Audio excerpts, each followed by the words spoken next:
कुछ दाने धनिया के जलाकर देखो, तुम्हारे जीवन में प्यार में आ रही समस्याएं जड़ से समाप्त हो जाएंगी।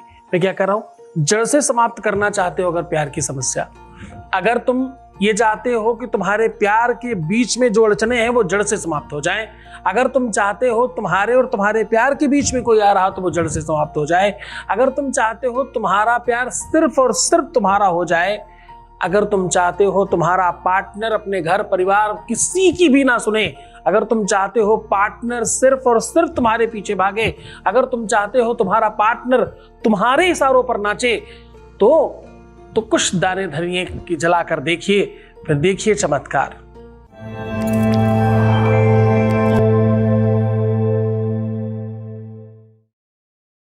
आज हम कह रहे हैं धनिया के कुछ दाने जला देने से आपके जीवन में तलाक जैसी चीजें नहीं रहती। धनिया के कुछ दाने जला देने से आपकी लाइफ में समस्याएं समाप्त हो जाती हैं। धनिया समझते हो ना आप? धनिया के कुछ दाने जला देने मात्र से आपके प्यार में आ रहे बीच के लोगों को हमेशा के लिए खत्म किया जा सकता है। कान भरने वालों को, भड़काने वालों को, अलग करने वालों को सदैव दूर रखा जा सकता है। धनिया के कुछ दाने जला देने से आपका प्यार छिनने से बच जाएगा, किसी और का होगा ही नहीं। धनिया वो वस्तु है जो केवल सजाने के लिए, श्रृंगार करने के लिए, खाने का स्वाद बढ़ाने के लिए या केवल टेस्ट मेंटेन करने के लिए नहीं। धनिया वो चीज है जिस खेत में, जिस जमीन पर धनिया नहीं उगती या धनिया नहीं हो पाती, उस जगह दोष होता है। कहते हैं अगर आप अपने घर का दोष देखना चाहें तो सबसे अच्छा तरीका है अपने गमले में धनिया उगा करके देख लीजिए। धनिया उगती है तो आपके घर में दोष नहीं है, धनिया नहीं उगती तो आपके घर में दोष है। धनिया अपने आप में बहुत ताकतवर चीज है। धनिया वही है जिसे विश्वामित्र ने त्रिशंकु के लिए उत्पन्न किया था। धनिया वही चीज है जिसकी ताकत से बहुत सारी चीजें करी गई हैं। और कहीं कहीं पर धनिया, जितने भी हिंदी भाषी क्षेत्र के लोग हैं वो बड़ा ध्यान समझिएगा, धनिया पत्नी को भी कहते हैं भाषा में। धनिया क्या किसे कहते हैं? धनिया पत्नी को कहते हैं, क्योंकि भगवान विष्णु की पत्नी का नाम भी धनिया है, इसलिए तो लक्ष्मी का पूरक माना जाता है। जब भी लक्ष्मी पूजन करना हो तो धनिया की पंजीरी जरूर बनती है। ये बहुत अच्छे पौराणिक लोग जानते हैं इस बात को। जो बहुत धर्म के लोलुप लोग हैं उनको ये बात पता है। धनिया में अनेकों लक्षण हैं, अनेकों उसके लाभ हैं, लेकिन धनिया का ये प्रयोग जो आज मैं आपको बता रहा हूं ये सर्वश्रेष्ठ है, ये सबसे ऊपर है। इससे बड़ा प्रयोग बना ही नहीं धनिया का।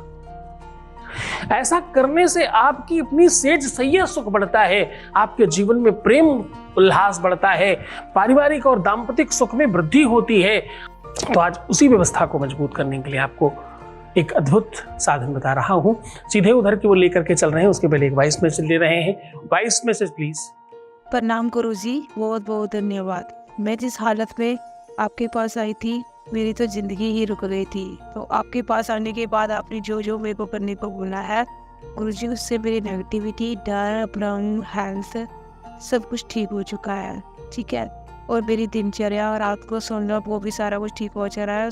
गुरुजी, इन सारी चीज़ों के लिए तो मैंने आपसे कुछ मांगा ही नहीं था। जिस चीज़ के लिए मैं आपके पास आई थी वो तो मेरे को पूरा विश्वास हो चुका है कि वो भी ठीक हो ही जाएगी। इन सारी चीज़ों की भी मेरे को जरूरत थी, ये तो मेरे को पता भी नहीं था, और आपकी कृपा से ये सारी चीज़ें मेरी ठीक हो चुकी है। हमने ज़िंदगी जीना स्टार्ट कर दिया है और मेरे चेहरे पे हंसी वापस आ गई है। इन सारी चीज़ों के लिए आपका मेरे तहे दिल से कोटि कोटि प्रणाम है आपको और धन्यवाद है। Thank you so much to you. बहुत आशीर्वाद, बहुत धन्यवाद, सब तरफ से धन्यवाद आपका। आपने मुझे चुना, मेरी बात मानी, उपाय किए, सोल्यूशन किए और तुम जीत गए। इन सब चीजों के लिए बहुत धन्यवाद। फिर से तुम आगे बढ़ करके अपनी बात रखे, इसके लिए फिर से धन्यवाद। हर बात के लिए बहुत बहुत धन्यवाद, और तुम और सफल हो, इसी तरह से आगे बढ़ते रहो, इसके लिए धन्यवाद। अब सीधा उपाय की बात कर लेता हूं। आपको इसके लिए चाहिए बहुत महीन सुई, हल्का पतला धागा और धनिया के वो दाने जो थोड़े से बड़े हो। धनिया के दाने चाहिए आपको 51। ये वन है, तपस्या कहां होती? वन में, और 50 के बाद वन शुरू हो जाता है, 51 है ना।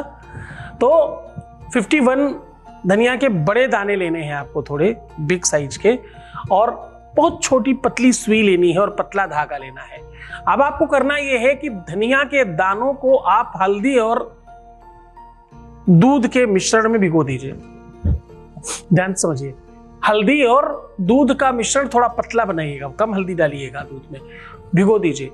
भिगोने के बाद बिल्कुल पतली सुई से, एक एक सुई से उसको चुभा चुभा के माला जैसा बनाना है। पर जैसे ही आप चुभाते रहेंगे वैसे अपने पार्टनर का नाम मन में लेना है और शुरुआत में एक शब्द, आखिरी में एक नंबर बोलना है। क्या बोलना है? ओम इदम महम, क्या बोलना है? इदम महम, और बाद में सेवन, इदन महम सेवन, इदन महम सेवन, ऐसा करके डालते जाना है, डालते जाना है, और पूरा माला बना करके गांठ लगा लेनी है। और जिस दिन आप ये उपाय कर रहे हैं उसकी रात्रि में उसे तकिए के नीचे रख करके सो जाना है। सुबह उठ करके खूब सारी आग बनाइए, दहकते हुए अंगार जैसी, कुछ नहीं मिले तो खूब सारा कपूर जला करके उसमें अपने पार्टनर का नाम लेकर के बोल देना है कि तुम सिर्फ और सिर्फ मेरे हो जाओ, ओम गौरी शंकराय नमः, ऐसा बोलकर डाल दीजिए। बस इतना कर देने मात्र से जीवन पर्यंत के लिए, जन्म जन्मांतर के लिए और हमेशा के लिए पूरे विश्व की कोई ताकत आपको रोक नहीं सकती एक होने से। मन से करना, श्रद्धा से करना, अद्भुत शक्ति दे रहा हूं आज आपको। आज आपको वो चीज प्रदान कर दी जो विश्व में शायद ही किसी को मिली होगी। आज तुमने वो प्राप्त कर लिया जिसके आगे ब्रह्मास्त्र भी फेल है। पूरे मन से, पूरी श्रद्धा, पूरे विश्वास के साथ करना और खुश हो जाओ, मुस्कुराओ, सुंदर बनो। हर आधे घंटे में बड़ाम करके पानी पीना, अपना बहुत ख्याल रखना और जिंदा रहने की कोशिश करो। जिंदा सिर्फ शरीर से नहीं, मन और आत्मा और दिमाग से रहने की कोशिश करो। मैं उधर की बात कर रहा हूँ। जितना हो सके सकारात्मक रहने की कोशिश करो और खुद का ख्याल रखो। मैं तुम्हारा भी रख रहा हूँ। ओम नमः शिवाय।